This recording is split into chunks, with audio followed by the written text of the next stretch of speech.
Daniel Cormier and Jon Jones arguably have the most heated rivalry in UFC history. You know I would absolutely kill you if you ever did something like that, You right? could never kill me. Oh, I bet you I could. Then you should try, Jon. Their first fight was almost an entire decade ago. Yet, even the mention of Jon Jones still gets under Cormier's skin to this day.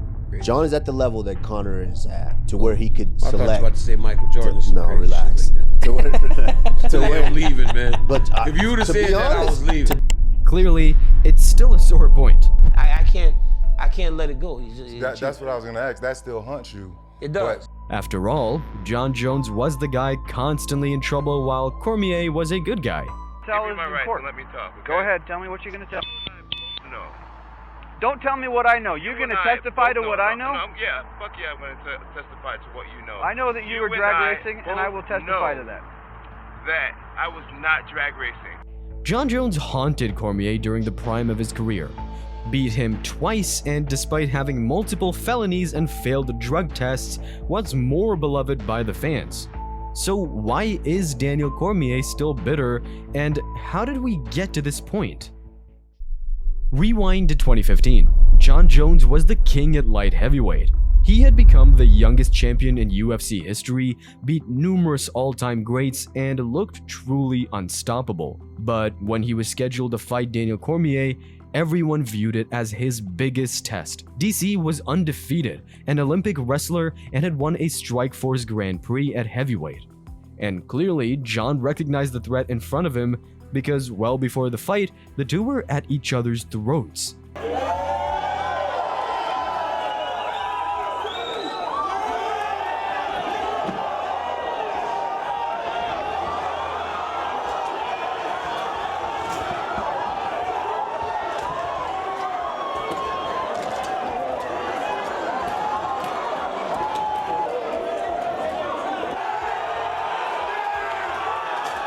And after that brawl, the rivalry was well and truly born.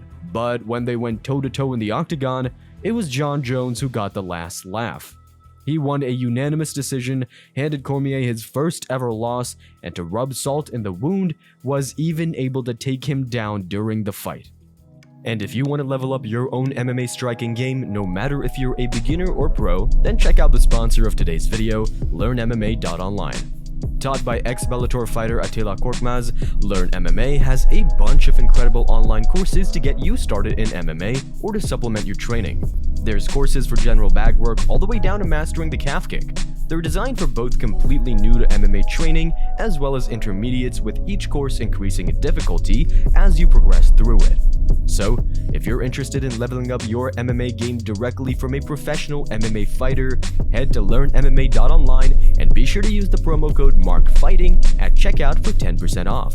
When it comes to Cormier and Jones though, the rivalry and Cormier's hatred for his bitter enemy actually went to a whole new level after their first fight. And it was all entirely Jon Jones's fault.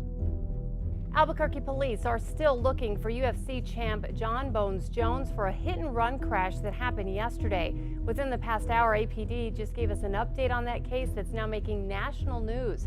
Jon Jones was tested out of competition on December 4th.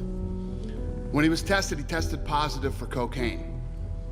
He was then again tested on December 18th. He was negative for PEDs. He was not tested again for cocaine. Jon's troubles outside the octagon are well documented by now. Numerous failed drug tests, a hit and run on a pregnant lady, domestic violence, and the list goes on. And while Cormier, being the company man and wholesome guy that he is, definitely isn't a fan of Jon's behavior, it's actually the impact it had on DC's career that makes him still hate Jon to this day. Because in Jon's absence, it was Cormier who filled that void atop the light heavyweight division. DC emerged as one of the top pound-for-pound fighters in the world and had some of his all-time great performances against Anthony Johnson and Alexander Gustafsson. But despite this, and despite being a role model for the sport, the fans claimed Cormier wasn't the true champion. Well, I think beating Anthony Johnson solidifies that. You knocked me halfway across the octagon. You know, man, It's about me. You know, I don't really care too much about people saying I don't have a real belt. I know how hard I work. I know how hard I've committed to this goal, and you know, I get my hand raised when I fight. Cormier was in the prime of his career, smashing contender after contender, yet all the talk was about Jon Jones. Even the very first interview question pitched to Cormier after he won the title wasn't a congratulations, instead it was doubting his legitimacy. But just can you talk about, do you feel like the champion? You just lost to Jon, or do you feel like you still need, have something to prove before you're the actual, the guy? Kevin, you see what's sitting right there? I do. That's a gold belt. That thing's reserved for the UFC champion. I didn't disqualify myself from competition. Jon did. Jon's a pound-for-pound #1 fighter in the world. We all know that. But he disqualified himself from this competition right now. So I am the champion. I'm very proud of what I accomplished tonight. I fought a very tough guy that deserved to be there. For over 2 years, they were just waiting for Jones to return, dethrone DC, and to continue business as normal. And it rubbed Cormier the wrong way. We don't know where this guy's headspace is. They need to figure it out. He's got some things to still figure out on his own. Just because he got his punishment by the justice system, and we don't know what damage it did to this kid.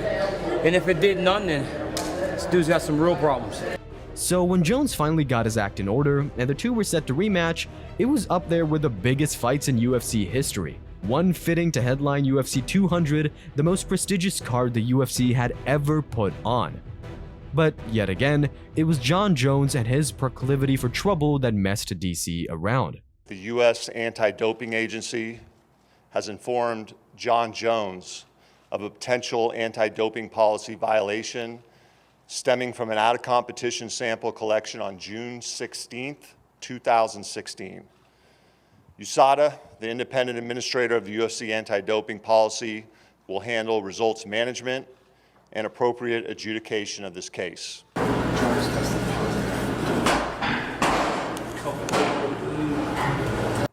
Very disappointed. I've worked really hard to prepare for this, and you take care of what you can take care of, and that's what I did, but more than anything, just really disappointed. Instead, Cormier faced the legendary but undersized and underprepared Anderson Silva on 2 days' notice. And while DC won pretty convincingly, he was booed for his performance and made out to be the bad guy again. They booed me. I tried to explain how this makes no sense. They were booing me and cheering for Jon, who had done so many bad things. So I was like, well, this makes no sense. I was like, what are you guys booing for? But then when I realized that by showing the emotion and showing them that it bothered me, people just continue to do it more and more and more. And now I just kind of let it go. Yet, it was Jon Jones who failed the drug test, ruined the main event, and ended up suspended for a year. But when Jon eventually returned and faced DC, it was way more devastating than their first meeting. DC was left knocked out, in tears, and mocked by fans around the world. Give us your thoughts right now. I don't know, man. I thought the fight was going well. I don't even know what happened. But that's not where their story concludes. Because the following month, Jon Jones tested positive for an anabolic steroid. He was looking at a 4-year suspension from USADA, but after helping them identify other drug cheats, his sentence was reduced to 15 months. The fight was overturned to a no contest, and the belt handed back to DC. And regardless of everything Jon had done, the MMA community still didn't take Cormier's side. It should have been the greatest few years of Cormier's career, the culmination of a lifetime of work, but because of Jon Jones and his antics, it dampened his success even to this day. So he said something last night on Twitter. He was like, I know y'all not gonna believe me. He goes, but I have nothing against DC. Why would he? He the one that cheated, right? Like he was the one that was doing the wrong stuff, not me. So it's easy for him to say, oh, we passed that. He cheated, he won the fights, and bruh, the dude's so talented, he could have won the fights anyway. The first time we fought, 2015, that's 7 years ago, I'm 36 years old. Dude was like 24. Young man, tall, got all the physical gifts. he beats me. He gets suspended for the first thing. Next time, steroids, fail. Next time, steroids, fail. It's like every time we fight and you get suspended, if we go through the interaction and you win the fight, that memory does not disappear, right? Even though they say it's a no contest, like Channing said, we saw you lose. Cormier had no chance but to run far away from Jon Jones's torment. So he moved up to heavyweight and went on to create his own legacy outside of Jon Jones by becoming a 2-division champion. But now, Jon Jones has basically copied Cormier's blueprint and done the exact same, but will probably end up doing it better. He won the heavyweight title just like DC, and now will face Stipe Miocic, who DC ended up on the losing end of a trilogy with, while knowing Jon, he'll probably demolish Stipe and retire as the unanimous greatest of all time. All this combined must eat Cormier up. Daniel Cormier, it burns him so bad that Jon Jones beat him up. Twice. Could be that.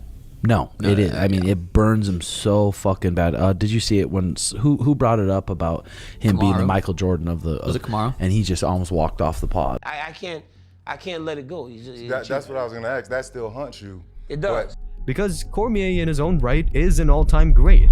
A 2-division champion who only lost to a prime Jon Jones, one of the times on steroids, and Stipe Miocic while DC was in his 40s. But when you mention Cormier in those top 5 GOAT conversations, the counter-argument is immediately that Jon Jones beat him twice, and he never would have been the 205-pound champion if Jones remained active.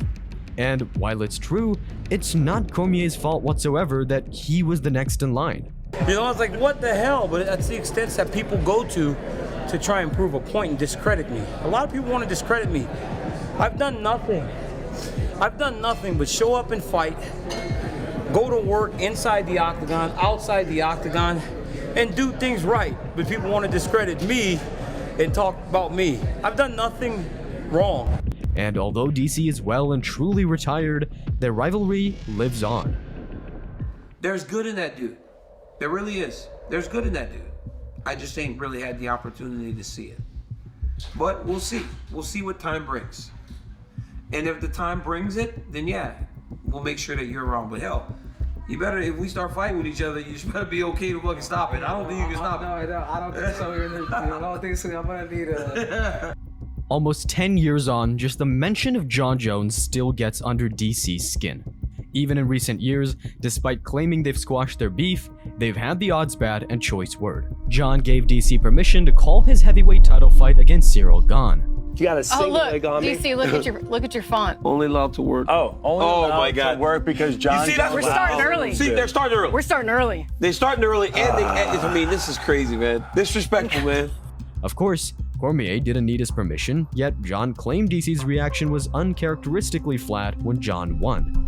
And after 2014 text messages from DC to the UFC were recently revealed during an antitrust lawsuit where DC called Jon a bad employee, Jon called his rival bitter on Twitter. Clearly, Jon enjoys poking a bit of fun at Cormier, and for DC, he can't help but bite. They're two of the UFC's most bitter enemies, and whether they're in the prime of their careers or both in their 70s, Jon Jones and Daniel Cormier will always find a way to hate one another.